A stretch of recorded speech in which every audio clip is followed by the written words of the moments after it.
شريك له أما بعد أعوذ بالله من الشيطان الرجيم يا أيها الذين آمنوا توبوا إلى الله توبة نصوحا عسى ربكم أن يكفر عنكم سيئاتكم ويدخلكم جنات تجري من تحتها الأنهار يوم لا يخزي الله النبي والذين آمنوا معه صدق اللہ مولانا العظیم۔ بھائیو بزرگو دوستو، چند روز قبل شب معراج کے موقع پر آپ حضرات کے سامنے میں ایک دعا کا تذکرہ کیا تھا۔ حدیث میں اس کا جو ذکر آتا ہے اور اللہ کے رسول صلی اللہ علیہ وسلم کا سال بھر کو موقع آنے کے بعد دعا کرنے کا جو ہے کثرت سے معمول ملتا ہے۔ وہ دعا کیا تھی؟ وہ دعا یہ تھی کہ اللہم بارک لنا فی رجب و شعبان وبلغنا رمضان، اے اللہ تو ہمارے واسطے ماہ شعبان میں اور ماہ رجب میں برکت عطا فرما اور ہم سبوں کو خیر عافیت کے ساتھ رمضان تک پہنچا دے۔ یہ حضور پاک صلی اللہ علیہ وسلم کی دعا کا معمول تھا جب آپ صلی اللہ علیہ وسلم رجب کا چاند دیکھتے تھے۔ اس اعتبار سے یہ جو مہینے ہیں ہمارے، رجب، اس سے لگا ہوا شعبان اور اس کے بعد آنے والا ماہ مبارک جو بالکل قریب ہے، مہمان اللہ کا جس کا ورود مسعود قریب ہمارے پاس ہونے والا ہے، اللہ خیر عافیت کے ساتھ اس رمضان تک ہم سبوں کو پہنچائے اور ساری انسانیت کے لیے عموماً اور امت مسلمہ کے لیے خصوصاً خیر کا ذریعہ بنائے۔ تو یہ جو مہینے ہیں یہ مبارک مہینے ہیں، رجب، شعبان، رمضان، اور اس کے بعد جو اور دو مہینے ذوالقعدہ، ذوالحجہ، یہ مستقل آپ کو جو ہے مبارک مہینوں کی تفصیل ملے گی الحمدللہ۔ تو حضور پاک صلی اللہ علیہ وسلم کا جو یہ معمول تھا کہ اللہ کے رسول صلی اللہ علیہ وسلم جب رجب کا مہینہ آتا تھا تو اس دعاؤں کی کثرت کرتے تھے اور صحابہ رضی اللہ تعالیٰ اجمعین کو بھی اللہ کے رسول صلی اللہ علیہ وسلم اس کی ترغیب دیتے تھے۔ رجب تو گزر گیا، شعبان جو ہے نصف گزر گیا، نصف باقی ہے، اللہ خیر عافیت کے ساتھ وہ نصف جو ہے وہ گزارے۔ یہ جو مہینہ ہے شعبان کا، اس شعبان کے مہینے میں حضور پاک صلی اللہ علیہ وسلم کے معمولات نقل کیے احادیث میں، جس میں ایک معمول اللہ کے رسول صلی اللہ علیہ وسلم کا وہ روزوں کی کثرت کا تھا کہ اللہ کے رسول صلی اللہ علیہ وسلم ماہ شعبان میں روزوں کی کثرت فرماتے تھے، یہاں تک کہ صحابہ فرماتے تھے کہ ہم جب جو ہے ماہ شعبان میں اللہ کے رسول صلی اللہ علیہ وسلم کو کبھی کبھی مستقل روزے رکھتے ہوئے اور ہر شعبان میں کثرت سے روزے رکھتے ہوئے پاتے تھے تو ایسا لگتا تھا کہ اللہ کے رسول افطار نہیں کریں گے، تو ہم پوچھتے تھے یا رسول اللہ صلی اللہ علیہ وسلم آپ جو اس مہینے میں روزوں کی کثرت کر رہے ہیں، کیا بات ہے؟ حالانکہ آنے والا مہینہ جو ہے وہ رمضان کا ہے۔ تو حضور پاک صلی اللہ علیہ وسلم فرماتے تھے کہ رمضان کی تیاری میں جو ہے وہ شعبان کے روزوں کی کثرت کا اہتمام کرتا۔ شعبان بزرگوں دوستو یہ شعب سے نکلا ہوا ہے، مشتق، اور شعب کس کو کہتے ہیں؟ شاخ در شاخ ہونا، عربی میں جو شعبان شاخ در شاخ ہونے کو کہتے ہیں۔ اس کے بہت سارے معنی مطالب مفسرین نے، محدثین نے اپنے اپنے طور پر جو ہے وہ نقل کیے۔ بہرحال جب شعبان کا مہینہ آتا تھا تو اللہ کے رسول صلی اللہ علیہ وسلم کثرت سے روزے رکھتے تھے۔ جیسے رجب کے مہینے میں شب قدر کی شب معراج کی وجہ سے جو ہے اس کو ایک خاص خصوصیت ہے، ایسے ہی شعبان کے احادیث میں جہاں بہت سارے فضائل نقل کیے اور اس کی اہمیت اور عظمت کو بتایا ہے، اور ان فضائل میں سے، ان اہمیتوں میں سے ایک اہمیت اس جو ہے وہ مہینے کی آج کی رات کی وجہ سے، جسے جو ہے برات کہتے ہیں۔ اصل میں شب برات اور شب رحمت یہ احادیث کے الفاظ نہیں ہیں، حدیث میں اس رات کا جو نام ہے اصل میں وہ ہے لیلۃ النصف من شعبان، لیلۃ النصف من شعبان یعنی آدھے شعبان کی رات، 15ویں شعبان کی رات. یہ جو ہے اصل اس کا حدیث میں نام ہے. باقی جو دوسرے نام رکھے ہیں یہ ہمارے بزرگوں نے رکھے ہیں، ہمارے علماء نے رکھے ہیں. تو اس کو کہنا غلط ہے، برا ہے، کہنا کچھ برا نہیں ہے، کچھ غلط نہیں ہے. ہم شب برات بھی کہہ سکتے ہیں، شب رحمت بھی کہہ سکتے ہیں، شب قرب بھی کہہ سکتے ہیں. البتہ حدیث میں اس کا جو نام آتا ہے وہ ہے لیلۃ النصف من شعبان، شعبان کے آدھے رات کی جو ہے وہ آدھے مہینے کی جو ہے رات، یہ اس کا اصل میں نام ہے. تو اللہ کے رسول صلی اللہ علیہ وسلم نے اس مہینے میں عبادتوں کی کثرت کی ہے. اس قسم کی راتیں کیوں آتی ہے؟ جیسے آج کی رات ہے، رمضان مبارک آنے والا ہے، اس کے جو ہے وہ آخری عشرے کی ایک رات ہے لیلۃ القدر. پھر اس کے بعد عید الفطر آنے والی ہے، اس کی رات ہے. پھر جو ہے 10 ذی الحجہ کی رات ہے، عید الاضحیٰ بقرعید جس کو کہتے ہیں. اور ہر ہفتے میں جو ہے شب جمعہ ہے، شب جمعہ ہے جمعرات گزر کر آنے والی رات، تو شب جمعہ ہے. یہ مبارک راتیں ہیں. اور ما ثبت بالسنہ میں بھی محدث دہلوی رحمۃ اللہ علیہ نے ان راتوں کا تذکرہ کیا ہے اور اس کا حوالہ دیا ہے سید حضرت امام شافعی رحمۃ اللہ علیہ کا. یہ راتیں ہیں. ایک مزید رات کا تذکرہ جو ہے وہ غرہ رجب کی رات بتائی ہے، پہلی رجب یا رجب کی پہلی جمعرات، اس کا بھی جو ہے تذکرہ کیا ہے ما ثبت بالسنہ میں شاہ محدث دہلوی رحمۃ اللہ علیہ نے. تو یہ راتیں جو ہے بزرگوں دوستو اللہ کیوں دیتے ہیں؟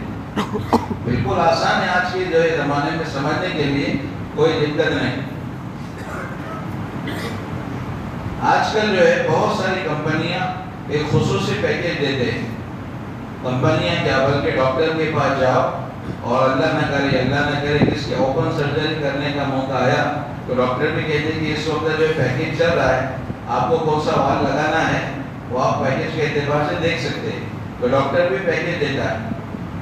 کہیں سیر تفریح کے لیے چلے جاؤ تو وہ جو ٹریول ایجنٹ ہے وہ بھی جو ہے وہ پیکیج دیتا ہے. کسی جمعیے میں جاؤ تو وہ جمعیے والا، سپر مارکیٹ والا، وہ بھی جو ہے پیکیج دیتا ہے. کہیں پر ہمیں جو ہے داخلہ کرنا ہے اور کہیں انٹر ہونا ہے تو اس کی بھی جو الگ الگ فیس رہتی ہے وہ بھی پیکیج دیتے ہیں. یہ ہمارا پیکیج ہے اس وقت کے لیے، اتنے وقت سے لے کر اتنے وقت تک. یہ جو ہے اس کا شروع کا وقت ہے اور یہ اس کی نہایت یعنی آخری وقت ہے. ایسی کمپنی والے اور بہت سارے تاجر بیپاری اور جو ہے تعلیمی شعبے سے منسلک ذمہ داران پیکیج دیتے ہیں. یہ راتیں، یہ مہینے بزرگ دوستو اس امت کے لیے اللہ کی طرف سے پیکیج ہے. علماء فرماتے ہیں یہ راتیں پہلے امتوں کو نہیں ملی، نہ رجب کی 27 ملی، نہ 15ویں شعبان ملی، نہ لیلۃ القدر ملی، یہ کسی کو نہیں ملی. یہ ساری راتیں اور شب جمعہ یہ صرف امت کو ملی ہے، یہ صرف حضور پاک صلی اللہ علیہ وسلم کو ملی ہے. یہ اللہ کا احسان ہے کہ اللہ جل شانہ نے حضور پاک صلی اللہ علیہ وسلم کے لیے اور آپ صلی اللہ علیہ وسلم کے ذریعے سے امتوں کے لیے جو ہے یہ امتوں کے لیے جو اللہ نے راتیں دی تھی. اللہ ان راتوں کو وصول کرنے کی توفیق نصیب فرمائے. تو پہلی امت میں یہ راتیں نہیں تھی، اس امت کو اللہ نے دی.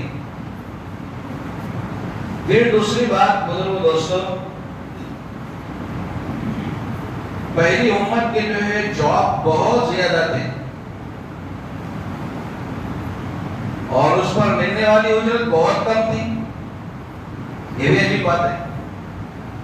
اس کو چند خصوصیتوں میں نقل کیا ہے کہ اس امت کی جو ہے وہ چند خصوصیتیں ہیں.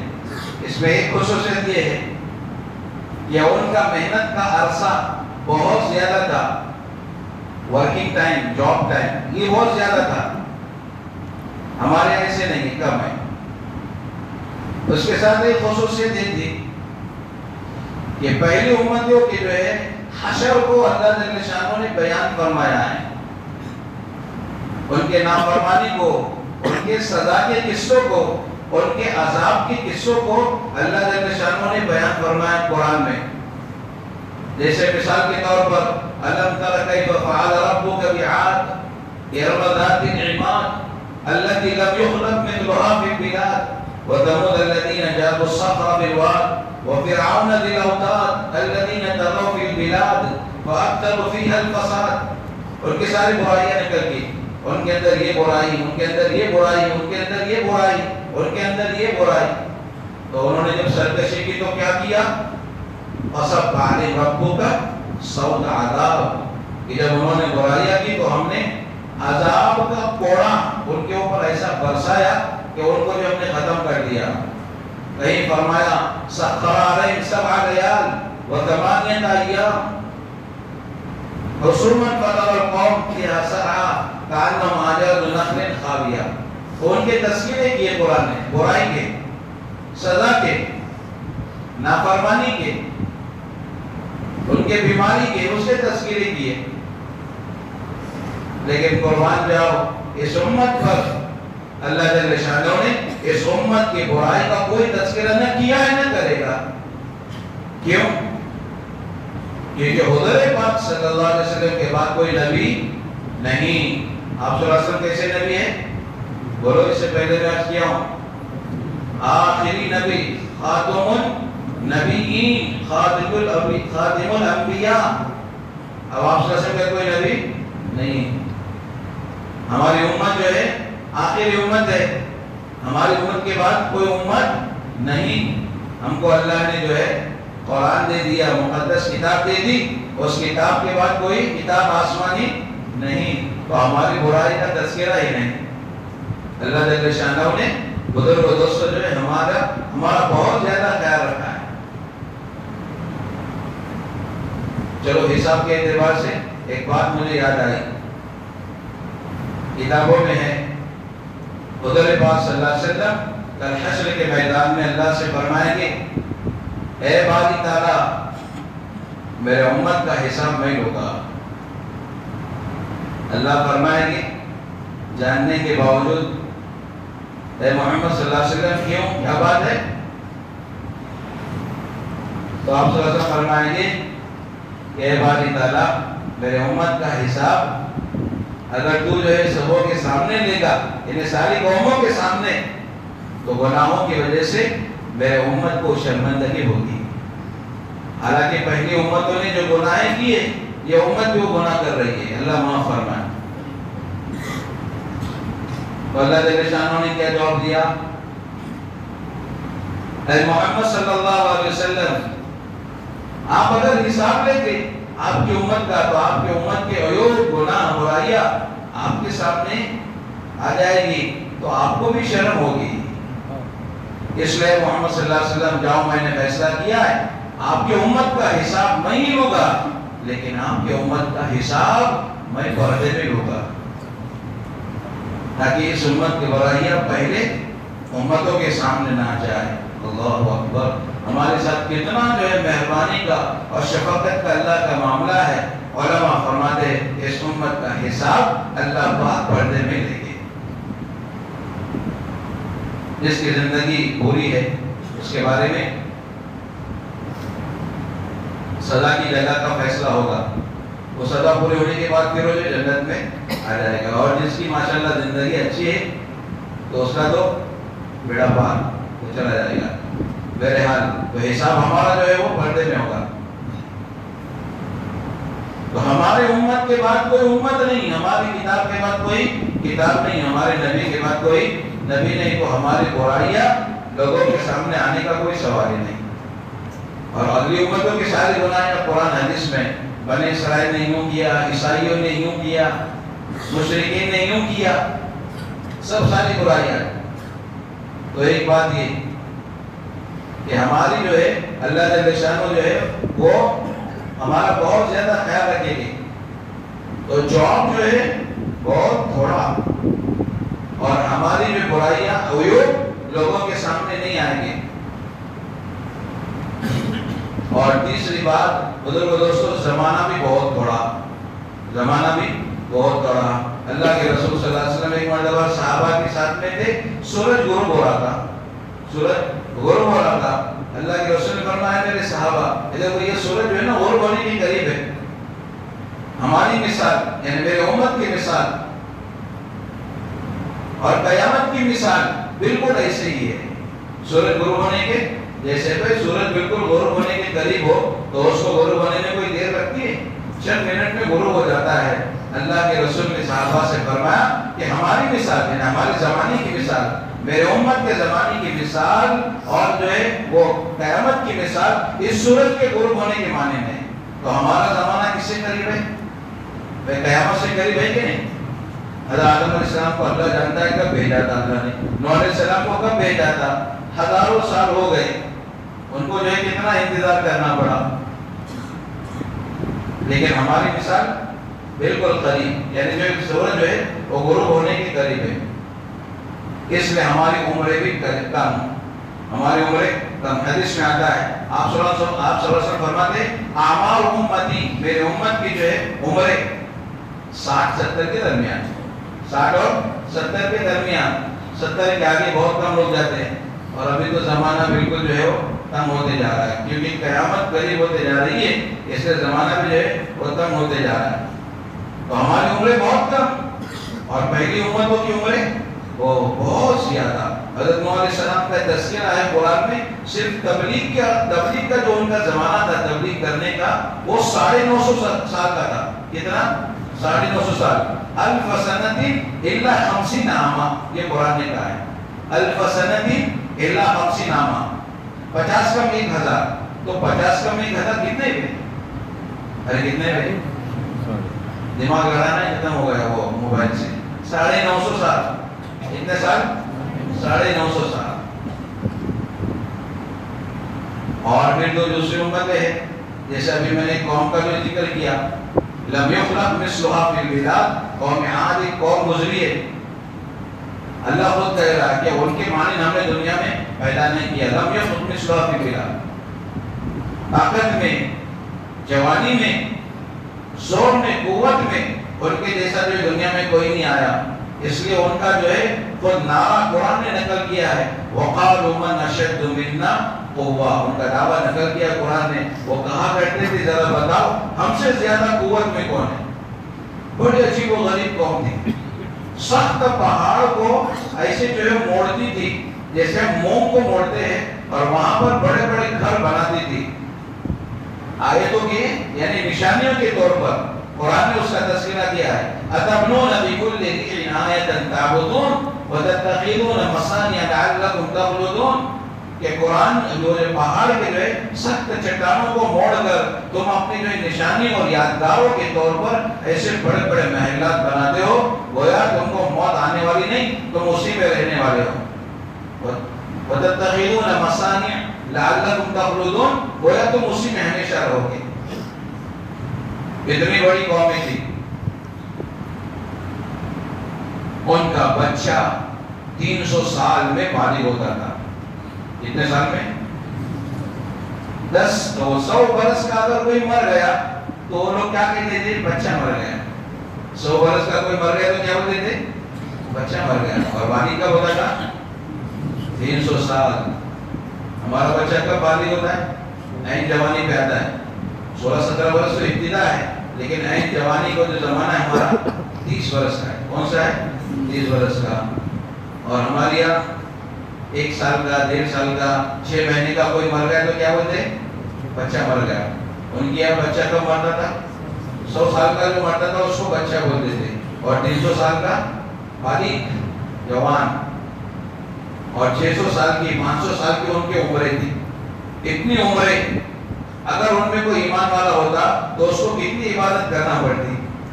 چلو 200 سال میں ہم نے پکڑا، اس کے اوپر جو ہے ان کی جو عبادت تھی وہ فرض ہوتی تھی. تو 200 سال میں عبادت پکڑے تو کتنی سال عبادت؟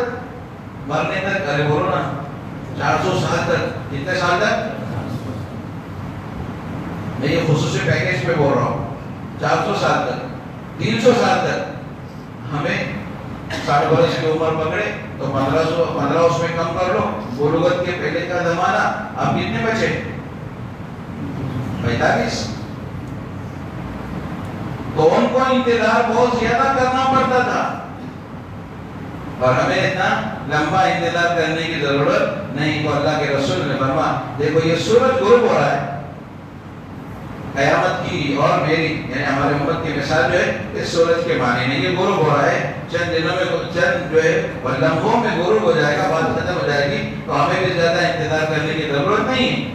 قیامت جو ہے ہم سے بالکل قریب ہے. قیامت کا منظر قریب آ رہا ہے. محمد کا روزہ قریب آ رہا ہے صلی اللہ علیہ وسلم. تو بزرگ دوستوں ایک فرق ان کے اندر اور ہمارے اندر یہ ہے کہ ہمارے عیوب کو اللہ نے کسی کے سامنے ظاہر نہیں کرنے کا ارادہ کیا ہے. ہمارا جو ہے جاب کم, قیامت سے ہم قریب, زیادہ انتظار کی ضرورت نہیں, اور اجر زیادہ, اجر یعنی ثواب زیادہ. لو ایک اسکیم کیا لگی, اسکیم در اسکیم, اسکیم در اسکیم, آف پہ آف, آف پہ آف, تنزیلات, تنزیلات فی تنزیلات, تنزیلات فی تنزیلات, تنزیلات فی تنزیلات. اللہ کے رسول صلی اللہ علیہ وسلم نے حدیث سنا تھا آپ کے سامنے. صحابہ سے فرمایا, حدیث میں آتا ہے اللہ کے رسول صلی اللہ علیہ وسلم نے فرمایا کہ ہماری مثال اور ہم سے پہلے جو قومیں گزری ہے ان کی مثال بتاؤں کیسی ہے. صحابہ نے فرمایا رسول اللہ بتائیے. فرمایا ایک آدمی ہے, اس نے 3 مزدوروں کو کرایہ پر لے لیا مزدوری کرنے کے لیے. کتنے کو؟ 3 کو. ایک کو بلایا اور کہا کہ بھائی میرے یہاں تجھے مزدوری کرنا ہے فجر سے لے کر ظہر تک, فجر سے لے کر ظہر تک تجھے میں 1 درہم دوں گا. کتنا دوں گا؟ 1 درہم. تجھے قبول ہے؟ کہ ہاں قبول ہے. کہ اچھا ٹھیک ہے چل. دوسرے کو بلایا, بھائی تجھے میرے یہاں مزدوری کرنا ہے اور وقت اس کا رہے گا ظہر سے لے کر عصر تک, اور اس کی اجرت تجھے جو ہے مزدوری جو ہے 1 دینار دے دوں گا.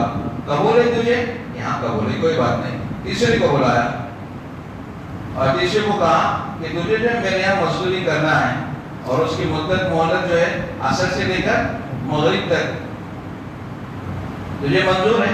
کہ ہاں منظور ہے. تو ماشاءاللہ تینوں نے کام کیا. پہلا بھی آیا فجر سے لے کر ظہر تک کام کیا, دوسرا آیا ظہر سے لے کر عصر تک کام کیا, اور تیسرا بھی آیا اس نے جو ہے عصر سے لے کر مغرب تک کام کیا. تینوں آئے, مزدوری دینے کا موقع آیا. پہلے والوں کو 1 دینار دے دیا, دوسرے والے کو 2 دینار دے دیے, اور تیسرے والے کی مزدوری بھی 1 ہی دینار تھی عصر سے لے کر مغرب تک, لیکن اس کے ہاتھ میں 2 دینار تھما دیے. کتنے دیے؟ 2 دینار. تو وہ 2 کہنے لگے کہ بھائی صاحب یہ کیا بات ہے. پہلا والا کہنے لگا کہ میں نے فجر سے لے کر ظہر تک جو ہے مزدوری کی ہے. کتنے گھنٹے ہوتے ہیں؟ ارے 7-8 گھنٹے ہوتے ہیں نا گرمی کے مہینے میں. 6-7 گھنٹے تو ہوتے ہی ہے نا. ہاں 6-7 گھنٹے تو ہوتے ہی ہے. تو میں نے اتنی مزدوری کی. دوسرے نے کہا کہ میں نے ظہر سے لے کر عصر تک مزدوری کی, کم سے کم 4 گھنٹے. تو تم نے جو ہم دونوں کو 1-1 دینار دے دیا, اور اس نے عصر سے لے کر مغرب تک مزدوری کی, اس کو آپ نے 2 دینار دیے, اور عصر سے لے کر مغرب کتنے گھنٹے ہوتے ہیں؟ 10 گھنٹے. 2 گھنٹے مشکل سے, کبھی تو 1.5 گھنٹہ, کبھی کبھی تو 1.25 گھنٹہ. ہم دیکھتے ہیں نا سردیوں میں, دیکھتے کہ نہیں, اکتوبر میں, نومبر میں, کبھی کبھی 1.25 گھنٹہ.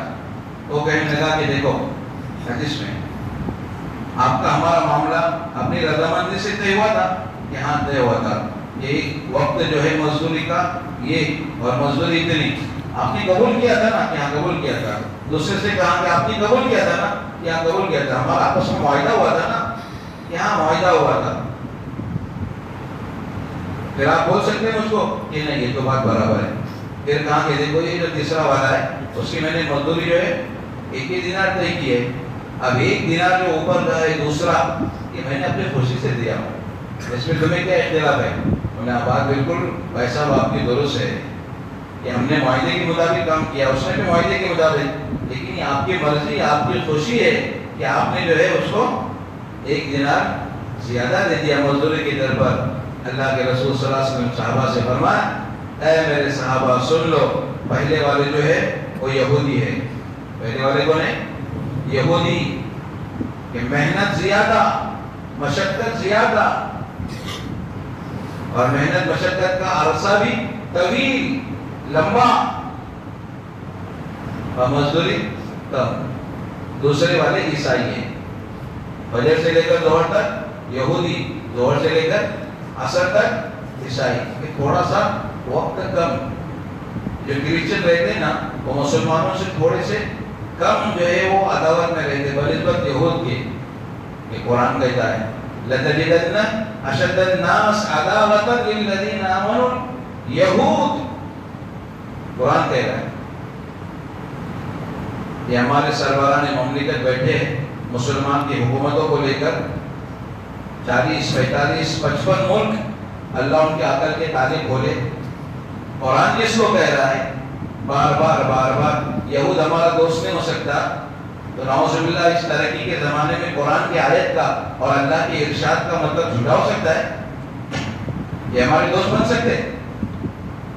آپ سے بھی کسی یہودی کا جو پالا پڑ جائے تو دل کی بات اس کو نہیں بتانا، آپ کے پاس سرمایہ کتنا ہے وہ نہیں بتانا، سہولت کی چیز اسے نہیں بتانا۔ قرآن کہہ رہا ہے لَتَجِدَنَّ أَشَدَّ النَّاسِ عَدَاوَةً لِلَّذِينَ آمَنُوا یہود، خصلت ان کی تیری ہے، اس لیے کام زیادہ اللہ نے پیدا کیا، اللہ جانتا ہے اس کی سرش میں کیا ہے۔ پھر اس سے کم نصارہ، وہ تھوڑے جو کم ہیں، اس لیے ان کی مشقت بھی کم۔ یہود کے اوپر سختی کتنی تھی اللہ کی، ابھی بولنے جاؤ تو رات جائے گی۔ نصارہ کے اندر، عیسائیوں کے اندر لینت کتنی، وہ بھی بہت عجیب و غریب ہے، لیکن اللہ پاک نے سنت کے ساتھ خاص کرم فرمایا، احسان فرمایا کہ کام کرنے کے اعتبار سے وقت کتنا، ارے بولو نا، اور مزدوری سبحان تیری قدرت، لا الہ الا اللہ محمد رسول اللہ، اس لیے حدیث میں فرمایا، کتابوں میں آتا ہے۔ حضور پاک صلی اللہ علیہ وسلم پر جب آیت نازل ہوئی من جاء بالحسنہ فلہ عشر امثالها، تو ہمارے پاس ایک نیکی لے کر آئے گا، ہم اس کو جو ہے 10 گنا دے دیں گے۔ ایک نیکی کا اجر کتنا؟ 10 گنا۔ جب حضور پاک صلی اللہ علیہ وسلم پر نازل ہوا تو اللہ کے رسول صلی اللہ علیہ وسلم کیا ہی خوش ہوتے، چلو بہت اچھی بات ہے، ایک کی 10 ملیں گے، قربان جاؤ۔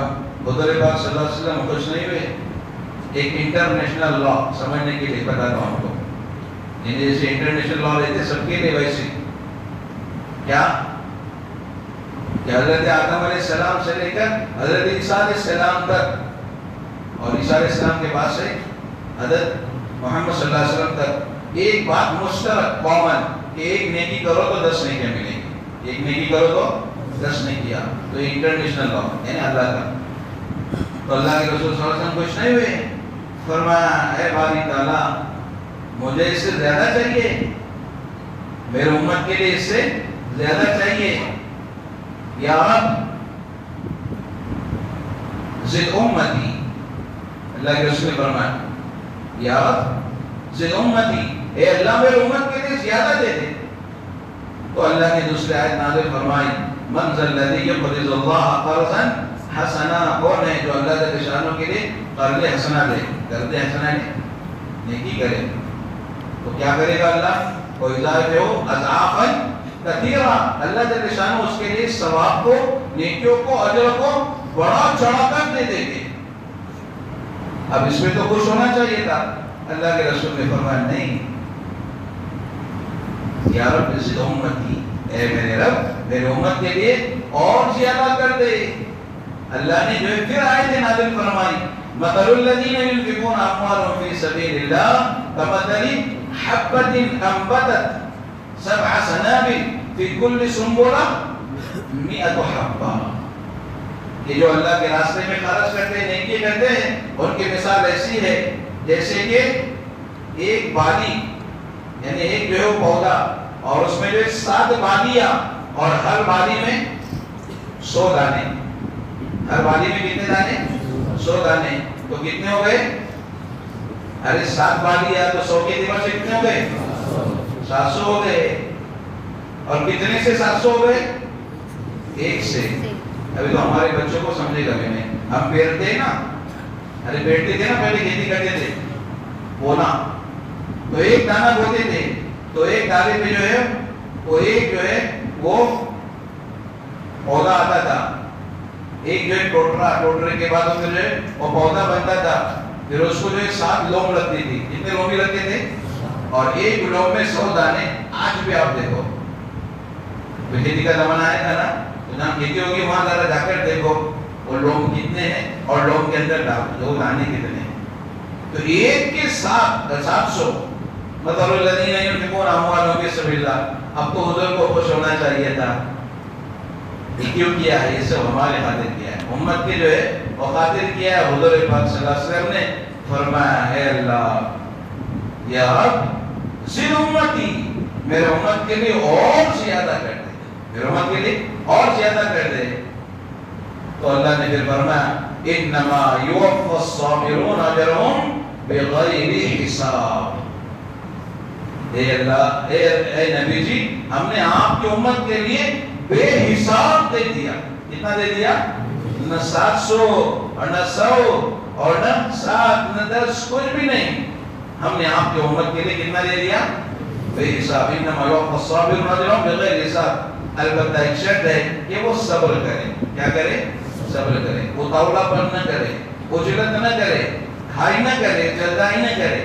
بعض لوگوں کو ہر معاملے میں کھائی کی عادت ہوتی ہے, تو اجرت کا کام شیطان کا کام ہوتا ہے.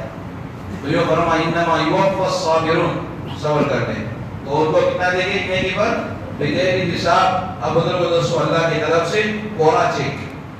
کون سا چیک ہے؟ کورا, کیا بولتے اس کو؟ Blank cheque. اب آپ کی ہمت ہے, آپ ہزاروں میں لکھو یا لاکھوں میں لکھو یا کروڑوں میں لکھو یا اربوں میں لکھو یا کھربوں میں لکھو, یہ آپ کی ہمت ہے. جب اللہ نے وعدہ کیا تو نعوذ باللہ اللہ ایک دانہ, ایک پائی, ایک رتی بھی جو کم نہیں کرے گا.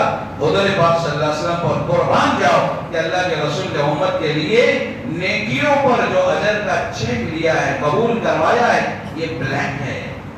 اب قلم ہاتھ میں ہے آپ کے, ہندسہ آپ لکھیے, آنکڑے آپ لکھیے, آپ جتنا چاہو گے جتنا لکھو گے اللہ اتنا دے گا. سبحان تیری قدرت. اور اللہ جل شانہ بزرگ و دوستو پل کے پل میں کچھ بھی کر سکتے ہیں, پل کے پل میں کچھ بھی کر سکتے ہیں, اس کو کوئی پوچھنے والا نہیں ہے. امام ابو یوسف رحمۃ اللہ علیہ کے تعلق سے لکھا ہے بہت غریب تھے, دھوبی کے بچے تھے. جو فقہ حنفی ہے نا اس کے بہت بڑے امام ابو حنیفہ رحمۃ اللہ علیہ کے خاص شاگرد امام ابو یوسف, ان کے 2 خاص شاگرد تھے, امام محمد اور امام ابو یوسف رحمۃ اللہ علیہ. بہت غریب تھے, دھوبی کے بچے تھے, کمزور تھے. ان کے قریب جو ہے ایک یہودی رہتا تھا, پیسے والا تھا, مالدار تھا, بیپاری تھا. اس کو ہری ہری سوجی. دونوں کے گھروں کے درمیان میں ایک جو ہے وہ گلی تھی, اس نے اپنا گھر جو ہے وہ گلی میں بڑھا دیا اور گلی کو اندر لے لیا. گلی کو کیا کیا؟ اندر لے لیا. اور ان کو جو چھوٹا سا راستہ جو ہے چھوڑ دیا آنے کے لیے. بہت کم. کہنے لگے بھائی یہ جو ہے گلی تھی ہمارے دونوں کے درمیان میں تھی, تو نے اس کو گھر کے اندر لے لیا, راستہ بہت کم چھوڑ گیا, مجھے آنے جانے کے لیے جو تنگی لگتی ہے, تو راستہ چھوڑ دے. اس نے کہا تمہارے پاس کیا پالکی ہے کیا؟ تو کیا پالکی سے آتے جاتے ہو کیا؟ جیسے آج کے زمانے میں گاڑی ہے کیا تمہارے پاس؟ بڑے کیبر سے بولا تھا, کبر سے بولا. غریب آدمی. اس زمانے میں پالکی معزز سواری تھی. شاہوں کے یہاں, بادشاہوں کے یہاں, نوابوں کے یہاں ان کے گھر کے افراد کو لے جانے کے لیے پالکی استعمال کرتے تھے. جیسے آج کل گاڑیاں ہیں بڑی بڑی. تو کیا تمہارے یہاں پالکی ہے؟ تو کیا پالکی سے آتے ہو؟ تم جب پالکی لے کے آؤ گے نا تو پھر میں جو ہے وہ کھول دوں گا, راستہ چوڑا کروں گا. اب ان کے خواب و خیال میں رہے.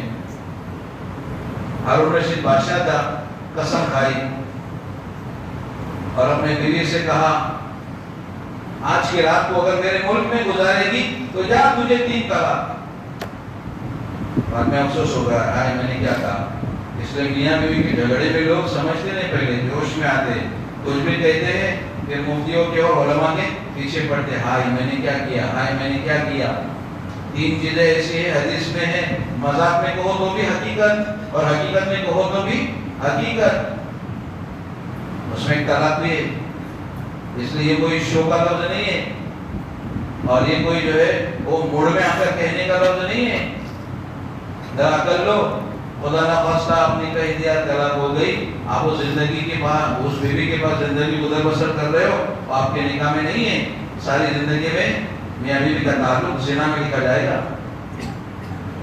تو اس نے کہہ دیا، اب بعد میں اس کو ہوش آیا، انہوں نے کیا کہہ دیا، ہارون رشید کا ملک بہت زیادہ بہت بڑا، یہاں جو ہے ہمارے ملک تک، ہمارے ملک کی تقسیم نہیں ہوئی، تقسیم تو ابھی بھی بہت پہلے کی بات ہے، ہمارے ملک تک کا ہندوستان تک اس کا ایک سرا تھا اور ایک سرا کاشغر تک تھا، کاشغر بہت لمبا۔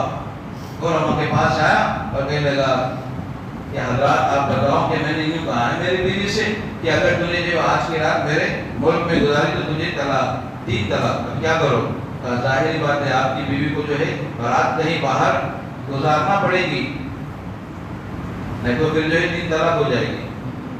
پریشان، اب اس وقت جو ہے پلین تو تھے نہیں کہ ملک سے باہر رات و رات جائے، زیادہ سے زیادہ اسپیڈ کی سواری تیز رفتار جو ہے وہ گھوڑا ہوا کرتا تھا، تو گھوڑے سے بھی جو ہے وہ ملک پورا جو ختم نہیں ہوتا، سرحد نہیں آتی۔ تو اس نے کہا کہ امام ابو حنیفہ رحمۃ اللہ علیہ کے یہاں کوئی شاگرد ہے؟ وہ کہا کہ ہاں ہے۔ کون ہے؟ کیا وہ امام ابو یوسف ہے؟ کہا ان کو بلا۔ امام ابو یوسف رحمۃ اللہ علیہ آئے، علماء کی مجلس لگی ہوئی تھی اور کہا کہ ایسا ایسا معاملہ میرے ساتھ ہوا ہے، میں کیا کروں؟ کیا میرے بیوی کو طلاق ہو جائے گی؟ فرمایا بالکل طلاق نہیں ہو جائے گی۔ کیوں بالکل طلاق نہیں ہو جائے گی؟ فوراً بردستہ کہا کیسے نہیں طلاق ہو جائے گی؟ کہا ایک راستہ ہے بس، اس سے طلاق نہیں ہو جائے گی، کہو کہ رات مسجد میں گزارے۔ کہاں گزارے؟ مسجد میں۔ علماء دیکھنے لگے، تو دلیل مانگی کہ آپ کیسے کریں؟ کہا اللہ نے فرمایا وَأَنَّ الْمَسَاجِدَ لِلَّهِ، مسجد کس کے لیے؟ اللہ کے لیے، وہ کسی کی حکومت میں نہیں ہے۔ تو رات گزاری، ماشاءاللہ بیوی کو طلاق نہیں ہو گئی۔ امام ابو یوسف رحمۃ اللہ علیہ کو 1,00,000 دینار انعام دے دیے۔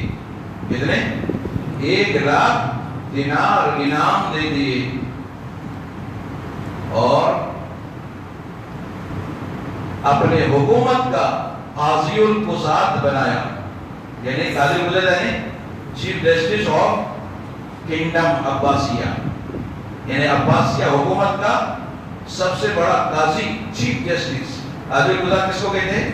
Chief justice. 1,00,000 دینار دے دیے اور قاضی القضات بنایا حکومت کا۔ جانے لگے، فرمایا رکو رکو رکو، ایسے پیدل کہاں جاؤ گے؟ خادموں سے کہا پالکی لاؤ اور ان کو پالکی میں بیٹھا کے لے کے چلو۔ تو بڑا ادب احترام، بادشاہ کی خاص آدمی، بڑی منت سماجھ سے پالکی میں بٹھایا، اس کو جو ہے اپنے کندھوں پہ رکھا اور پھر بزرگوں دوستوں جو اس کو لے کر چلے گئے۔ جب گلی کے پاس پہنچے، وہ پالکی کہاں پہنچی؟ گلی کے پاس پہنچی، تو جو پالکی جنہوں نے اپنے کندھے پہ رکھی تھی اس سے کہا بھائی رک جاؤ ذرا رک جاؤ۔ وہ رکے، اندر سے یہودی کو آواز دی کہ بھائی ذرا باہر آ جا۔ تو وہ باہر آیا، جیسے اس نے دیکھا بادشاہ کی پالکی، اٹھانے والے بادشاہ کے خاص آدمی اور بادشاہ کے خادم، وہ تو کانپ گیا، اور اندر سے امام ابو یوسف رحمۃ اللہ علیہ نکلے، تو وہ تو جو ہے بہت کانپ گیا۔ امام ابو یوسف رحمۃ اللہ نے فرمایا کہ تو نے 4 دن پہلے مجھ سے کہا تھا نا، میں نے کہا کہ راستہ تنگ ہے، گلی کھول دے، تو تو نے کہا تھا تمہارے پاس کیا پالکی ہے؟ جب پالکی میں بیٹھ کے آؤ گے نا تب جو دروازہ اور راستہ کھول دوں گا۔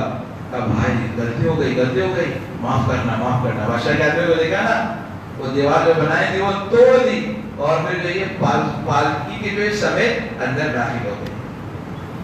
تو اللہ کس کو کب دے دے بزرگ دوستوں ہم پتہ نہیں لگا سکتے۔ تو اس امت کو اللہ نے سب سے زیادہ دے دیا ہے، کیوں؟ کیونکہ حضور پاک صلی اللہ علیہ وسلم کو اللہ نے رحمت للعالمین بنایا۔ وما ارسلناک الا رحمت للعالمین، حضور پاک صلی اللہ علیہ وسلم رحمت للعالمین بنایا۔ اس لیے سب سے زیادہ اللہ نے سنت کو دے دیا ہے. جبرائیل سے ایک مرتبہ حضور پاک صلی اللہ علیہ وسلم فرمایا اے جبرائیل ذرا بتاؤ اللہ نے مجھے رحمت للعالمین بنایا ہے, میرے رحمت للعالمین کا جو آپ کو کچھ فائدہ ہوا ہے؟ فرمایا ہاں. اللہ کے فرشتے ہیں تو ان کو کیا فائدہ ہوا؟ فرمایا ہاں یا رسول اللہ مجھ کو بھی فائدہ ہوا ہے. کہا کیا فائدہ ہوا ہے؟ کہا فائدہ یہ ہوا ہے کہ مجھے پہلے بہت خوف رہتا تھا کہ اللہ کا معاملہ اللہ قادر ہے, کہیں اللہ مجھے جہنم میں نہ ڈال دے, کہیں اللہ مجھے جہنم میں نہ ڈال دے, کیونکہ اللہ کا معاملہ اللہ قادر ہے, اس سے کوئی پوچھ نہیں سکتا. لیکن جب اللہ نے آپ کو بھیجا, رحمت للعالمین بنایا اور قرآن پاک نازل فرمایا, اور قرآن پاک میں انہو لقول رسول کریم ذی قوت عند ذی العرش مکین مطاع ثم امین, یہ آیت ہے 30 پارے کی. یہ سب جو ہے جبرائیل کے بارے میں نازل ہوئی ہے.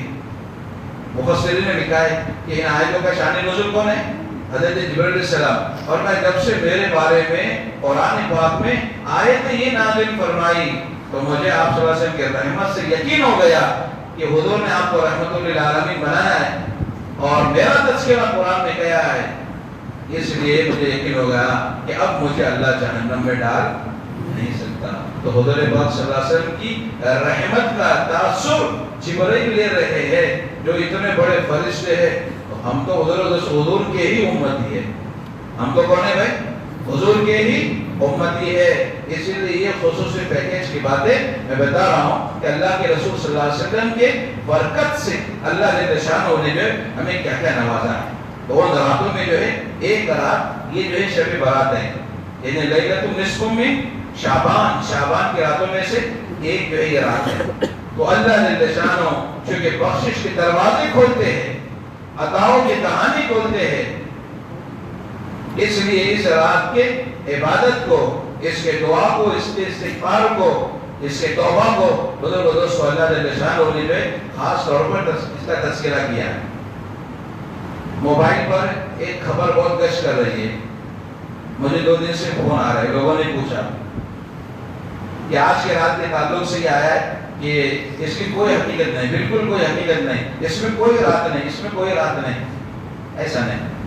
تو جو میں نے کہا تھا نا یہ وہ نصارہ کا ویسا ہی ہے. ہمارے امت کے جو کچھ لوگ ہیں وہ بہت سختی برتتے ہیں. یہ بھی من گھڑت, یہ بھی موضوع, یہ بھی کہیں ثابت نہیں, یہ بھی کہیں ثابت نہیں, یہ بھی کہیں ثابت نہیں. ایک طبقہ یہ بن گیا, سب کو کاٹ دیا, پنڈے میں لپیٹ دیا سب کو. اور ایک طبقے نے اتنی وسعت کی جس کا نہ حدیث میں کہیں تذکرہ, نہ قرآن میں تذکرہ, نہ اسلاف کے واقعات میں اس کا تذکرہ. اس کو بھی دین بتایا, یہ نورانی راتیں, وہ نورانی راتیں, اس پہ اتنا اجر, اس پہ اتنا اجر. وہ تو ایسا ہے, مثال کے طور پر سمجھو سرکس میں جوکر رہتا ہے نا, اتنے جو ہے موٹے کپڑے پہنتا ہے کہ لوگ دیکھ کے ہنستے ہیں کہ جوکر ہے. تو کچھ لوگوں نے ایسا کر دیا, اور کچھ لوگوں نے اتنے تنگ کپڑے پہنے, اتنے تنگ کپڑے پہنے کہ وہ ان کے جسم کے اندر گھس ہی نہیں رہے. بہت تکلیف. دونوں فرقوں کی باتیں نہیں مانتا. میں آپ کو ایک بہت عافیت کا راستہ بتاتا ہوں. جنہوں نے سب کو نورانی نورانی بنا دیا یہ بھی کہیں نہیں, اور جنہوں نے بہت سخت تنگ کر دیا یہ بھی کہیں گئے ہے نہیں. ترمذی کی شرح میں شاہ صاحب رحمۃ اللہ علیہ نے ایک بات لکھی ہے, اس میں کچھ حدیثیں انہوں نے نقل کی ہے, تقریباً 10 حدیثیں, اور 10 حدیثوں کی وجہ سے جو ہے اس رات کی فضیلت کو بیان کیا ہے. غلط کیا ہے میں آپ کو بتاتا ہوں. لوگ سمجھتے نہیں, کچھ پہ ہوا اڑاتے ہیں موبائل پہ. یہ جو 6 رکعت ہے مغرب کے بعد کی, یہ اوابین کی نماز ہے. ہاں یہ اس رات کے ساتھ خاص نہیں ہے. آج شب برات ہے, آج شب قدر ہے, آج شب معراج ہے, اس لیے ہم 6 رکعت پڑھیں گے, یہ غلط ہے. لیکن اندازہ ذرا اچھا پیش کرو. امت جب ایک عمل پہ آ رہی تو اس کو بالکل غلط مت ثابت کرو. تو اوابین کب پڑھنا ہے؟ ہاں اوابین روزانہ ہے. اوابین کیا ہے؟ روزانہ ہے. بدھ کو بھی ہے, جمعرات کو بھی ہے, شعبان میں بھی ہے, رجب میں بھی ہے, محرم میں بھی ہے, سفر میں بھی ہے. پورے سال بھر جو ہے اوابین کی 6 رکعتیں مغرب کے نماز کے بعد 2 کر کے. امام شافعی رحمۃ اللہ علیہ اس امام کی بھی نزدیک اس کی فضیلت بہت زیادہ آتی ہے. ہاں اگر کوئی یہ کہے کہ آج کی رات میں یہ 6 رکعت ہے, یہ غلط ہے. ایسا نہیں. اس کو آج کی رات کے ساتھ خاص مت کرو، یہ سال بھر کی ہے۔ دوسری بات، آج کی رات میں اجتماعی عبادت ذکر یہ کوئی ثابت نہیں، چند لوگ بیٹھے ہو اور ذکر کر رہے ہو زور زور سے، سب کو تکلیف دے رہے ہو، یہ کہیں ثابت نہیں ہے۔ اجتماعی طور پر ذکر، اجتماعی طور پر نماز پڑھ رہے، یہ بھی کہیں ثابت نہیں ہے، نہ فقہ کی کتابوں میں معتبر متعدد مستند یہ کسی کتاب میں نہیں ہے۔ مخصوص ذکر یہ بھی ثابت نہیں۔ پھر کیا ہے؟ یہ ثابت ہے کہ آج کی رات کا بہترین عمل توبہ ہے اور دعا ہے، توبہ ہے اور دعا ہے۔ کوئی قرآن پاک پڑھ رہا ہے بہت اچھی بات ہے، اس کو مت بولو یہ بن کر آج کی رات میں پڑھنا ثابت نہیں، نہ ایسے نہیں۔ انفرادی کیسے بھائی؟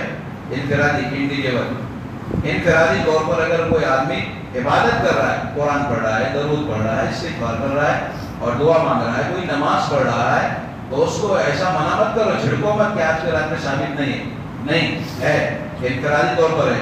بعض علماء نے کہا ہے مسجد میں بھی نہیں، گھر میں ہے۔ ہاں، آج کی رات کا عبادت کا اصل جو مکان کون سا ہے؟ گھر ہے اپنا۔ بہرحال کوئی مسجد میں کرے اچھی بات ہے، ماحول رہتا ہے، لیکن اجتماعی طور پر کوئی ذکر ثابت نہیں۔ چند آدمی بیٹھو، میں نے اپنے ذہن سے کچھ نکالا، ادھر چند بیٹھے انہوں نے اپنے ذہن سے کچھ نکالا، یہ شریعت نہیں ہے۔ آج کی رات کے اعتبار سے جس کو عبادت کرنا ہے انفرادی، وہ اپنی عبادت کوئی بھی کر سکتا ہے۔ یہ چھپارا، یہ چرکو، یہ سورت اور یہی ذکر، یہی کتاب، ایسا نہیں ہے۔ اللہ نے جس کو جتنی طاقت دی ہے وہ اپنے وسعت اور طاقت کے مطابق عبادت کو کر لے، جتنے بھی طاقت اور عبادت وہ وسعت ہے اس کے مطابق تو کر لے، لیکن کسی چیز کو خاص نہ کر لے۔ تو دعا اور استغفار اور توبہ اس کی جو ہے فضیلت آتی ہے، اس کی فضیلت آتی ہے۔ ویسے تو ہر رات اور پھر ہفتے کے اعتبار سے شب جمعہ، شب جمعہ میں بھی اجتماعی طور پر نہیں، انفرادی۔ ذہن میں رکھنا، میں جو کہوں وہ شریعت نہیں، شریعت جو 1400 سال پہلے سے آئی ہے وہ شریعت ہے، میں کہوں وہ شریعت نہیں، قرآن کہے وہ شریعت نہیں۔ ہمارا ایک قصور ہے، قرآن نے کہا اس لیے میں کروں گا، قرآن نے جو ہے لکھا اس لیے میں کروں گا، نہیں۔ پرکھنے کے لیے ہم کو دو چیزیں دے دی گئی ہے۔ حدیث میں آتا ہے، اللہ کے رسول فرماتے ہیں ترکت فیکم امرین، کیا فرمایا حدیث میں؟ ترکت فیکم امرین، میں تم میں جو ہے دو چیزیں چھوڑ رہا ہوں، چھوڑ کے جا رہا ہوں۔ وہ دو چیزیں کیا ہیں؟ الکتاب والسنہ، کتاب سے مراد قرآن پاک اور سنت سے مراد احادیث۔ اس میں چکر میں نہیں آنا، دنیا کی چیز آدمی بہت پرکھ کر لیتا ہے، چالانے کی چیز بھی پرکھ کے لیتا ہے، دین کی باتوں میں غافل بنتا ہے۔ انہوں نے کہا ہے نا اس سے کرو، میں نے اس کو دیکھا ہے، پہلے سے کرتے ہوئے دیکھا ہے، تو پہلے سے کرتے ہوئے دیکھنا کوئی دلیل ہے؟ آدمی تو کچھ بھی کرتا ہے۔ تو ترکت فیکم امرین الکتاب و سنہ۔ تو بہرحال ہم اتنی سختی نہ کرے، کوئی کر رہا عبادت کو اس کو جا کے چھڑکے، نہ ایسے نہیں، اور اتنی نرمی نہ بیٹھے کہ سب عبادت، ایسے نہیں۔ تو آج کی رات دو چیزیں جو ہے وہ خصوصیت کے ساتھ کرنے کی، جس کو ترغیب کے طور پر علماء فرماتے، ایک دوستوں جو ہے وہ توبہ ہے اور ایک دعا۔ اسی لیے توبہ کے تعلق سے میں نے آج کے رات جو ہے قرآن پاک کی تلاوت کے ذریعے سے اپنی بات کا آغاز کیا۔ یا ایھا الذین آمنوا توبوا الی اللہ توبۃ نصوحا، اللہ نے تعریف بیان فرمائی ہے اور توبہ کی ترغیب دی ہے کہ اے ایمان والو، تم اللہ جل شانہ کی دربار میں رجوع ہو جاؤ، توبہ کرو، اور توبہ بھی کیسے؟ توبۃ نصوحا، توبۃ نصوحا یعنی پکی ٹھکی توبہ، خالص توبہ، اچھی توبہ۔ اس آیت کی وجہ سے نصوح نام کا ایک آدمی تھا، اس کا بھی ایک واقعہ لکھا ہے بہرحال، تو اس میں لکھا ہے کہ توبۃ نصوحا یعنی بہترین توبہ، اچھی توبہ، جس میں ملاوٹ نہیں۔ کس کی ملاوٹ نہیں؟ نام و نمود کی، دوسروں کو دکھلانے کی، ریاکاری کی جو ہے اس میں جو ہے ملاوٹ نہیں ہے۔ اے ایمان والو، تم سچی پکی جو ہے اچھی توبہ کرو گے تو کیا ہوگا؟ عسیٰ ربکم ان یکفر عنکم سیئاتکم، ممکن ہے کہ اللہ جل شانہ تمہارے گناہوں کو معاف کرے گا۔ یہاں ممکن کا معنی علماء نے لکھا ہے یقین ہے کہ اللہ جل شانہ تمہارے گناہوں کو معاف کرے گا اور تم کو جو ہے جنت میں داخل کرے گا۔ وَيُدْخِلُكُمْ جَنَّاتٍ تَجْرِي مِن تَحْتِهَا الْأَنْهَارُ، ایسی جنت جس کے نیچے سے جو نہریں بہتی ہے۔ اللہ اکبر، کیا تعریف کرے جنت کی، زمانہ چلا جائے گا، بیت جائے گا، جنت کی تعریف جو ہے وہ بیان نہیں کر سکتے۔ صرف ایک بات ایک نعمت بتاتا ہوں، جنت میں بازار لگے گا۔ کیا لگے گا؟ بازار، ہفتے والی بازار، یا آٹھواں بازار نہیں، ہفتے والی بازار لگے گا۔ اور کب لگے گا؟ جمعہ کو۔ کب لگے گا؟ جمعہ کو۔ اس بازار کی خصوصیت کیا ہوگی؟ ایک خصوصیت یہ ہوگی کہ بہت ساری تصویریں لگے گی، بہترین سے بہترین۔ اچھا، ان تصویروں کو دیکھنے کے لیے اور آگے جو نعمت ہے دیدار الہی کی، اس کو دیکھنے کے لیے مرد عورت ایک نہیں ہوں گے، عورتوں کی سیپریٹ جگہ، مردوں کی سیپریٹ جگہ۔ کچھ وہاں پر اللہ جل شانہ کی یہاں جو ہے وہ کمی نہیں ہے۔ یہ لوگ آئے گے ہفتے وار بازار میں تو دیکھیں گے کہ تصویریں لگی ہے، جنتی مرد مثال کے طور پر جو ہے وہ تصویریں دیکھ کر کسی ایک تصویر کو پسند کرے کہ یہ تصویر مجھے جو ہے وہ بہت پسند ہے، وہ تصویر حور کی ہوگی۔ کس کی ہوگی؟ حور کی۔ وہ فرشتہ آ کر عرض کرے گا تجھے یہ تصویر پسند ہے؟ کہ ہاں مجھے بہت تصویر پسند ہے۔ چل ٹھیک ہے، کوئی بات نہیں، وہ حور اس کو دے دی جائے گی اور اس حور کی تصویر وہ جو جنتی مرد ہے اس کے جیسی کی جائے گی۔ ایسے عورتوں میں ہوگا، عورتیں تصویریں دیکھے گی تو جو عورت جو ہے جس تصویر کو پسند کرے گی اس کے ساتھ بھی یہ معاملہ ہوگا۔ بھائیو بزرگو دوستوں، کہاں دنیا کی تصویر میں پھنس گئے، کہاں دنیا کی تصویر میں پھنس گئے۔ علماء نے تصویر کی اجازت صرف جہاں پر لازم ہے وہیں پر دے دی ہے، بیجا اور بغیر ضرورت کے تصویر نکالنا منع ہے۔ ہاں جہاں ضروری ہے وہاں نکالو، جیسے ہمارے جتنے بھی ڈاکومنٹس ہے، دستاویزات ہے، اس پر جو ہے کوئی انکار نہ کرے، نہ تو نادان ہوگا۔ پاسپورٹ بغیر تصویر کی ہوتی ہے؟ پاسپورٹ ہے، آدھار کارڈ ہے، پین کارڈ ہے، بینک کا کوئی مسئلہ ہے، کہیں گواہی دینا ہے، اور پراپرٹی کی کوئی کاغذات ہے، کسی سے ہمارا عہد و پیمان ہوا ہے، اسکول ہے، یہ بات الگ ہے، یہاں نادانی نہیں کرنا۔ لیکن اس کے بغیر اس کی تصویر، اس کی تصویر یہاں نکالی وہاں نکالی، اس کی گنجائش نہیں ہے۔ بہت سخت عذاب ہے، بہت سخت عذاب ہے، سزا ہے اللہ کی۔ اس لیے سے بچو، جہاں ضروری ہے، جتنا ضروری ہے اتنی ہی تصویر دے دو۔ تو ہم کو اللہ جل شانہ تصویر کہاں دے گا؟ جنت میں دے گا۔ پھر بزرگ دوستو جو ہے اللہ کا دیدار ہوگا۔ اللہ کا کیا ہوگا؟ دیدار ہوگا۔ وہ دیدار عام ہوگا۔ کیسے ہوگا دیدار؟ عام ہوگا۔ اور اللہ کا دیدار ایک روایت کے مطابق 40 سال تک دیکھے گا۔ کتنے سال تک؟ اور ایک روایت 70 سال تک صرف دیکھے گا، صرف دیکھے گا۔ تو ہر ہفتے والی بازار میں ہم کو کس کا دیدار ہوگا؟ اللہ کا۔ وہ تصویروں کا معاملہ اور یہ جو ہے وہ دیدار کا معاملہ۔ اور بعض علماء نے لکھا ہے کچھ جنت ایسے ہوگی جن کو اللہ دن میں دو مرتبہ دیدار کرائے گی۔ اللہ ہم کو ان میں سے بنائے۔ وہ بھی جو ہے دیدار عام ہوگا۔ دیدار الہی کیا ہوگا؟ عام۔ اور ایک دیدار خاص ہوگا۔ ایک دیدار کیا ہوگا؟ خاص ہوگا۔ وہ کس کو ہوگا معلوم ہے؟ دیدار خاص جو ہوگا وہ سیدنا ابو بکر صدیق رضی اللہ عنہ۔ نبی چھوڑو، نبی تو الگ ہے، حضرت انبیاء علیہ السلام وہ تو الگ ہے، لیکن امتیوں میں سے حضرت آدم علیہ السلام سے لے کر قیامت تک جس شخصیت کو اللہ کا دیدار خاص ہوگا وہ شخصیت کون ہے؟ سیدنا ابو بکر صدیق رضی اللہ تعالی عنہ۔ اور کے لیے کوئی قید نہیں، ایک مرتبہ، دو مرتبہ، ہفتہ، کچھ نہیں، جتنی مرتبہ چاہیں گے سیدنا ابوبکر صدیق رضی اللہ عنہ دیدار کریں گے۔ حضرت ابوبکر صدیق رضی اللہ عنہ کے پیدائش کی مناسبت سے 4-5 جمعہ پہلے جو بیان ہوا تھا اس میں نے ان کے مناقب فضائل بیان کیے تھے۔ اس میں ایک بات یہ بھی ہے کہ دیدار الہی دوسروں کے لیے عام ہوگا لیکن حضرت ابوبکر کے لیے خاص، اسپیشل۔ تو بھائیو بزرگو دوستو جو ہے آدمی جو ہے توبہ کرے گا تو اللہ جل شانہ اس کے گناہوں کو معاف کریں گے اور اللہ جل شانہ اس کو جنت میں داخل کریں گے. تو یہ جنت کی صفت میں بیان کر رہا تھا اور بھی بہت ساری صفتیں ہیں. اور کون سے دن یہ ہوگا سارا کے سارا معاملہ؟ اس دن ہوگا جس دن اللہ جل شانہ جو ہے سبوں کو ایک ساتھ جمع کریں گے.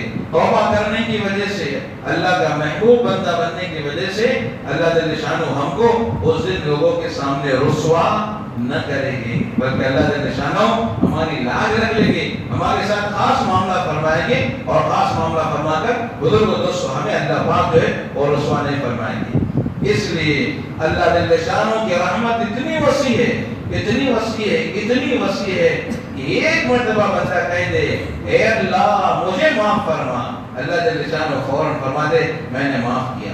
حدیث میں آتا ہے فجر کی نماز کے بعد, عصر کی نماز کے بعد کوئی آدمی اپنی جگہ پر اٹھنے سے پہلے اور دنیا کی کوئی بات کرنے سے پہلے 3 مرتبہ, صرف 3 مرتبہ, 1 منٹ بھی نہیں جائے گا, استغفر اللہ الذی لا الہ الا هو الحی القیوم واتوب الیہ, صرف 3 مرتبہ پڑھے تو اللہ جل شانہ اس کے گناہ اگرچہ سمندر کے جھاگ کے برابر کیوں نہ ہو معاف فرما دے.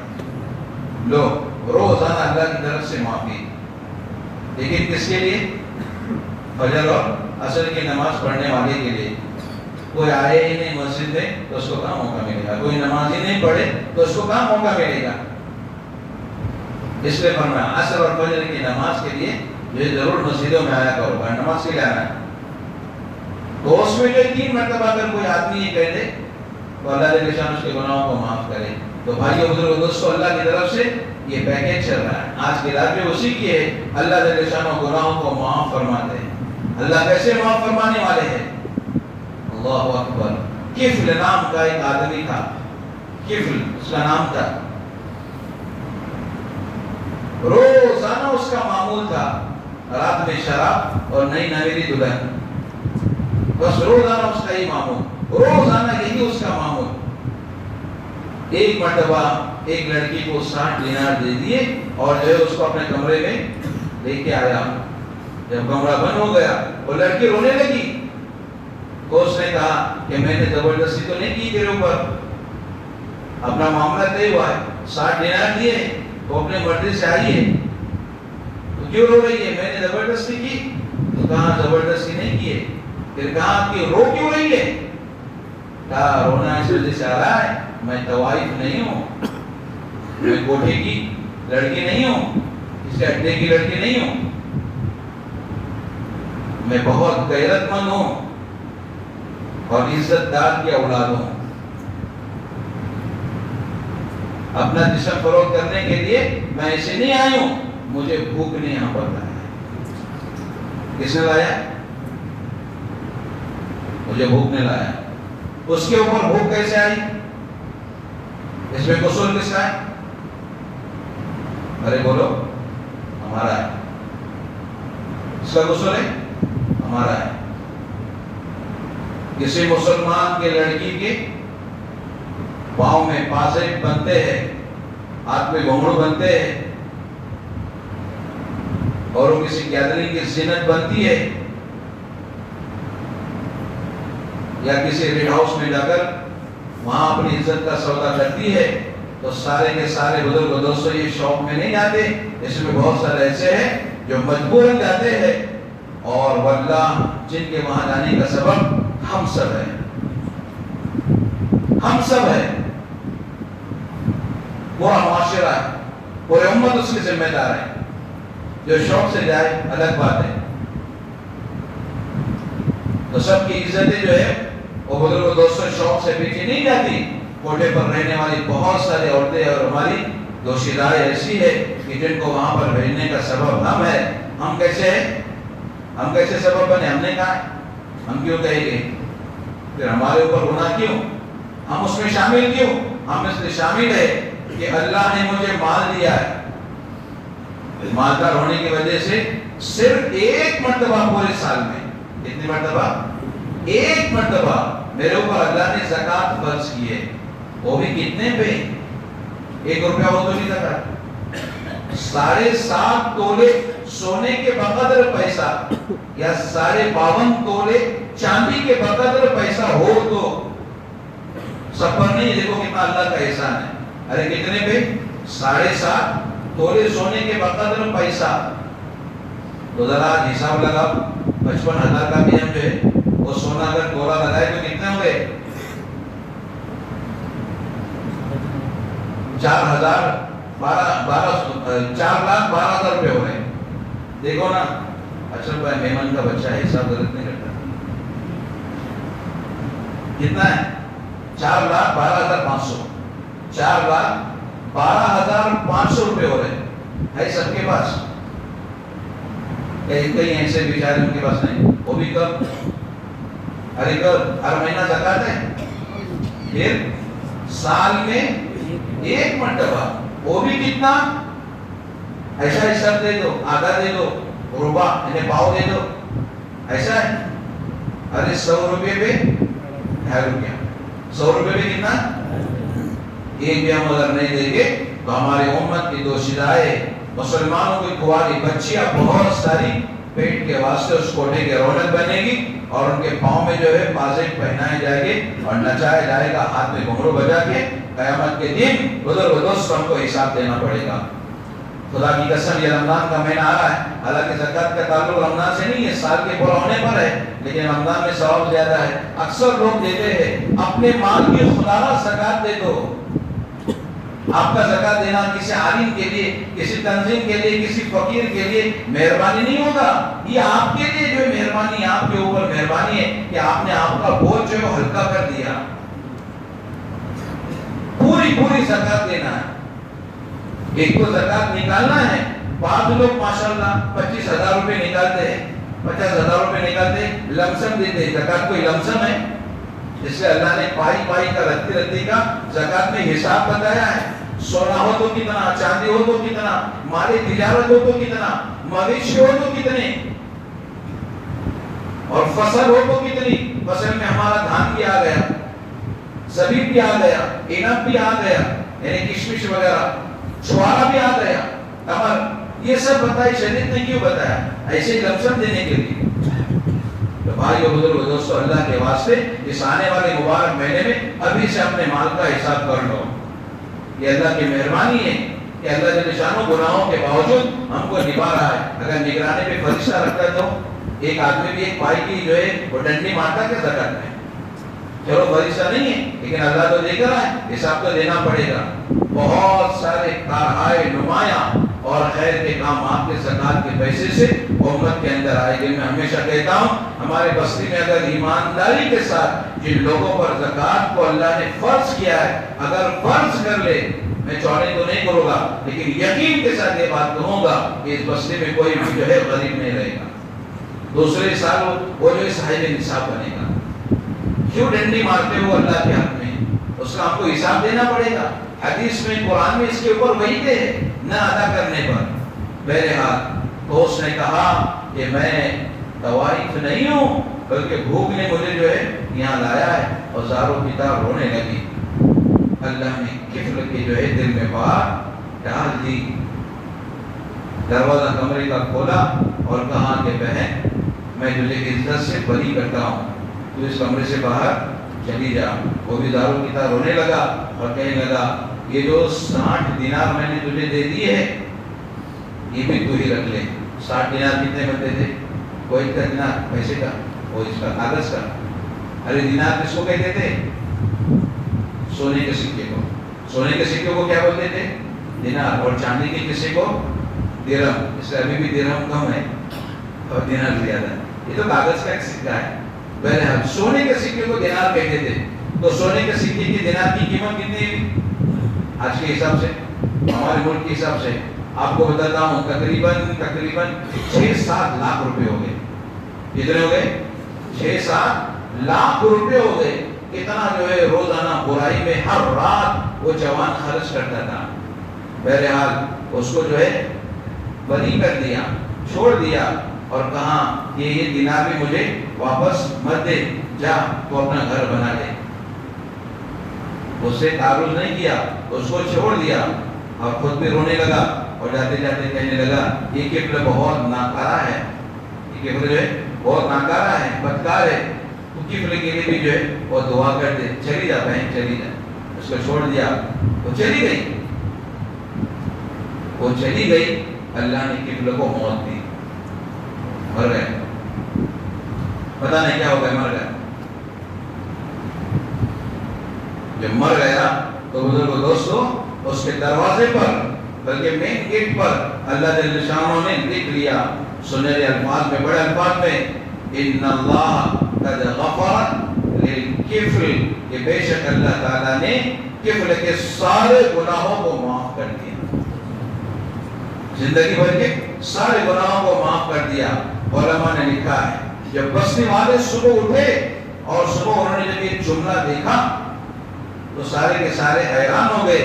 اگر اللہ پاک یہ جملہ نہیں لکھتا اور بستی والے کفل کو موت کی حالت میں دیکھتے، اس کے لاش کو دیکھتے تو فرمایا اتنا برا تھا، اتنا برا تھا، اتنا برا تھا، اس کے لاش کو کوئی ہاتھ بھی نہیں لگاتا، اس کے لاش کو کوئی دھوتا بھی نہیں، اس کے لاش کو کوئی دفن بھی نہیں کرتا. لیکن اللہ پاک نے ان کو اٹھنے سے پہلے اس کی برات ظاہر کر دی. ان اللہ قد غفر للکفل، کہ بے شک اللہ جل شانہ نے کفل کو معاف فرمایا. جب لوگوں نے یہ منظر دیکھا، یہ جملہ دیکھا تو ہاتھوں ہاتھ دے لیا.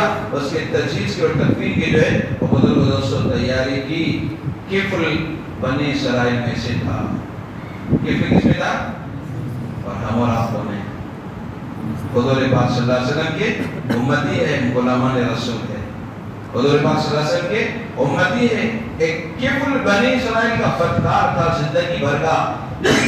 صرف ایک رات ایک بچی کے آنسو پر اپنے برے ارادے سے، برائی سے بچ گیا تو اللہ جل شانہ نے اس کے ساتھ وہ معاملہ کیا. ہم بزرگ دوستو حضور پاک صلی اللہ علیہ وسلم کے امتی ہے اور اس امت کے ساتھ کیا معاملہ چل رہا ہے جس کو میں شروع سے کہتے آ رہا ہوں آج کے بیان میں، تو اللہ کا معاملہ ہمارے ساتھ تو مغفرت ہی مغفرت کا ہے. مالک بن دینار رحمت اللہ علیہ نے، حضرت مالک بن دینار رحمت اللہ علیہ ایک عجیب و غریب واقعہ لکھا ہے. کہا میں ایک مرتبہ جو ہے وہ دریا کے کنارے پہ تھا، ایک بچھو آ گیا. کیا گیا؟ ایک بچھو آ گیا، دوڑ رہا تھا تو دوڑتے دوڑتے جو دریا کے کنارے پر گیا اور وہاں پر رک گیا. مجھے کچھ شک معلوم ہوا، میں اس کے ساتھ پیچھے پیچھے چلتا رہا. تو جب جو ہے وہ دریا کے کنارے آیا تو دریا میں سے کچھوا نمودار ہوا، ایک جو ہے کچھوا نمودار ہوا. اس بچھو نے چھلانگ لگائی اس کچھوے کے پشت پر اور اس کے پشت پر سوار ہو گیا. وہ بچھو کو لے کر کچھوا جو ہے وہ دریا عبور کرنے لگا، پار کرنے لگا. میرا شک اور بڑھ گیا، کیا بات ہے؟ تو میں نے کرائے سے کشتی خریدی اور میں کشتی جو ہے اس کے پیچھے پیچھے چلاتے رہا. جب جو دریا پار کر دیا، اس کنارے پر پہنچ گیا، پہلا یعنی اس کنارے پر پہنچ گیا. اس کنارے پر پہنچنے کے بعد اس بچھو نے پھر سے جو کودی ماری، وہ جو پھر سے خشکی کی آیا، یعنی جو ہے زمین پر چلا گیا. کچھوا اس کو جو چھوڑ کے واپس آیا. میں عجیب و غریب معاملہ دیکھ رہا ہوں کہ ایک آدمی ہے نشے میں دھت ہے، یعنی اس کی سود اس کو نہیں ہے اور اس کے اوپر ایک کالا ناگ حملہ کرنے کے لیے بالکل تیار ہے. قریب ہے کہ وہ کالا ناگ اس کو ڈس لے. یہ بچھو پیچھے سے جاتا ہے اور اس کالے ناگ کو ڈنک مارتا ہے. جیسے ہی کالے ناگ کو ڈنک مارتا ہے وہ کالا ناگ جو ہے وہ ختم ہو جاتا ہے، وہ بچھو پھر سے جو ہے واپس آ جاتا ہے. میں وہیں اس معاملے کو دیکھ کر جو ہے متاثر ہوا تو دیکھتے رہا، کھڑا ہو گیا، دیکھتے رہا، کھڑا ہو گیا. اتنے میں وہ جوان جو ہے وہ جاگ گیا. میں نے کہا پیارے تو کس حال میں ہے؟ اللہ نے تیرے ساتھ ایسا کیسا معاملہ کیا. میں نے پوری بات اس کو سمجھائی، جو پورا واقعہ دیکھا تھا، پورا قصہ دیکھا تھا، وہ قصہ میں نے جو ہے اس کو پورا جو ہے سمجھایا کہ تو شراب کے نشے میں دھت ہے، لیکن اللہ نے تیرے اوپر جو مسلط ہو رہی تھی کالے ناگ کی مصیبت، اس کو ختم کرنے کے لیے ندی کے اس طرف سے بچھو کو جو خود ڈنک مارنے والا ہے، تجھے بچانے کے لیے اور تجھے جو زندگی دینے کے لیے ایک بچھو کو استعمال کیا۔ توبہ کر لے پیارے، اور جو زندگی بچی ہے اس کے دن جو ہے وہ اللہ کی عبادت میں گزارے۔ وہ نوجوان رونے لگا۔ مالک بن دینار رحمۃ اللہ علیہ کے ہاتھ پر توبہ کی۔ حضرت مالک بن دینار رحمۃ اللہ علیہ نے اس کو جو ہے توبہ کرائی۔ اب اس نے جو ہے توبہ کی۔ توبہ کرنے کے بعد وہ جوان صالح نیک عابد عبادت گزار بن کر جو ہے وہ زندگی گزر بسر کرنے لگا۔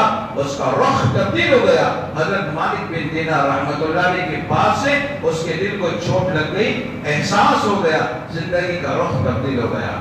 یہی حضرت مالک بن دینار رحمۃ اللہ علیہ کی توبہ کا بھی بڑا عجیب و غریب واقعہ ہے۔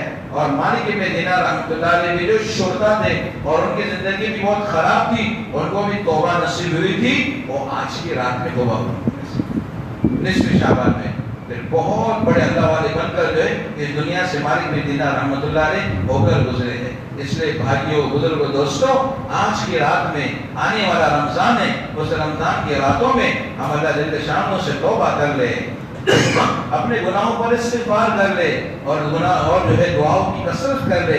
اور اوپر جو ہے عجیب حالات اور عجیب وقت جو ہے بزرگوں دوستوں آیا ہے، عجیب وقت آیا ہے۔ ایک حدیث بتا کر بات ختم کرتا ہوں۔ حضرت موسیٰ علیہ السلام نے اللہ سے فرمایا، اللہ تو جب خوش ہوتا ہے تو ہم کیسے سمجھے تو خوش ہے؟ تیرے خوش ہونے کی علامتیں کیا ہے اور تیرے ناراض ہونے کی علامتیں کیا ہے؟ تو اللہ نے فرمایا، اے موسیٰ، جب بارش وقت پر برستی ہے، بارش جو ہے وقت پر برستی ہے تو تم سمجھو کہ میں خوش ہوں۔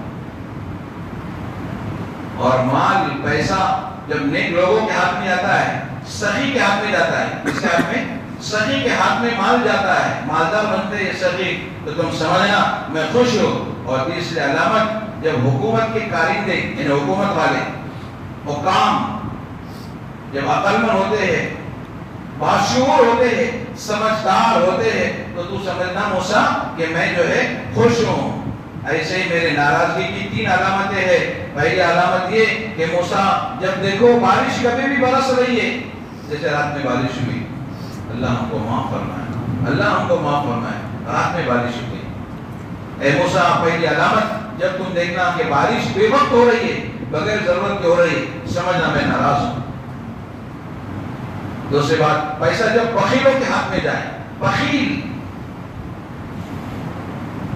نہ خود کھاتا ہے، نہ اوروں کو کھلاتا ہے، نہ اللہ کے دین پر خرچ کرتا ہے، اسلام کو ذبح کیا جائے، مسلمانوں پر حالات ہے لیکن یہ ٹس سے مس نہیں ہو رہا ہے، جو خود اپنے لیے نہیں کھا رہا ہے تو دوسرے کو کیا خرچ کرے گا، یہ بخیل۔ حدیث میں اس کی بہت برائی بیان کی گئی، کنجوس کی، قرآن میں اس کی بہت برائی بیان کی گئی ہے۔ ایک بار سمجھ لینا، بخیل اگر عابد بھی ہے، بخیل کنجوس اگر عابد بھی ہے، حدیث کی خبر سناتا ہوں، اللہ اس کو جہنم میں ڈالے گا۔ اور فیاض یعنی سخی اگر گنہگار بھی ہے تو گنہگار ہونے کے باوجود اللہ اس کو جنت میں ڈالے گے۔ یہ کیسے معاملہ ہے؟ تو اس کی خود وجہ حدیث میں آگے بیان کی ہے۔ سخی اس میں خرچ کرتا ہے کہ اس کو اللہ کی ذات پر یقین اور بھروسہ ہے، جس اللہ نے مجھے آج دیا ہے وہ اللہ کل بھی دے گا، جاؤ خرچ کرو۔ اور بخیل کیوں بخل کرتا ہے؟ اپنا مال کیوں جو ہے وہ گن گن کے رکھتا ہے؟ الذی جمع مالہ وعددہ یحسب ان مالہ اخلدہ، ویل لکل ہمزہ میں جو ہے جس کی جو تفسیر بیان کی ہے۔ بخیل مال کیوں بچاتا ہے؟ نہیں، کل کیسے ہوگا، پرسوں کیسے ہوگا، کیا کھاؤ گا، اس لیے بچا کے رکھتا ہے۔ وہ زندگی بھر کل کل کل کے اس پہ ڈالتا ہے اور بزرگوں سے مر کے جاتا ہے۔ مال ایسے ہوتا رہتا ہے، اس کے اہل و عیال جو ہے اس کے اوپر گناہیں کرتے ہیں، اپنے راتوں کو چمکاتے ہیں، بزرگوں دوستوں گناہوں میں، اس کا عذاب اس کو وہاں بھی پہنچتا رہے گا۔ تو اس کو گویا اللہ کی ذات میں بھروسہ نہیں ہے، جس اللہ نے آج دیا وہ کل کیسے دے گا، اس لیے جمع کر کے رکھتا ہے۔ حدیث میں فرمایا بخیل اگر جو ہے عبادت گزار بھی ہے نا تو وہ جہنم میں، نعوذ باللہ۔ اور سخی کچھ گناہ بھی ہے،